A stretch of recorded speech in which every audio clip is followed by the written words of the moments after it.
How to install Launker5 in version 2.0. Begin by visiting the Softinius website. Navigate to the Products section and locate Launker5 v2.0. Click on More for further details. Scroll down to find the Download Launker5 v2.0 button. Before you click it, please read the warning message and check the box labeled "I have read the warning." This will enable the download button. Once enabled, click Download to start. When the download is complete, click the download icon in your browser.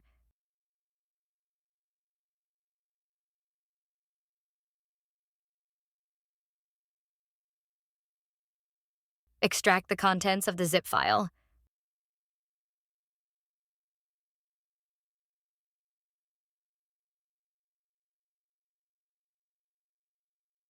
Open Launker5installer.exe. Click Install and review the license agreement. Accept the terms to proceed. If you're ready to install in the default directory, click OK. And that's it. Launker5 is now installed and ready to use. Important notice: when you run Launker5installer.exe, Windows may display a warning. This is a standard alert for .exe files that Windows doesn't yet recognize. Simply click More Info, then select Run Anyway to proceed. No need to worry. This is completely normal.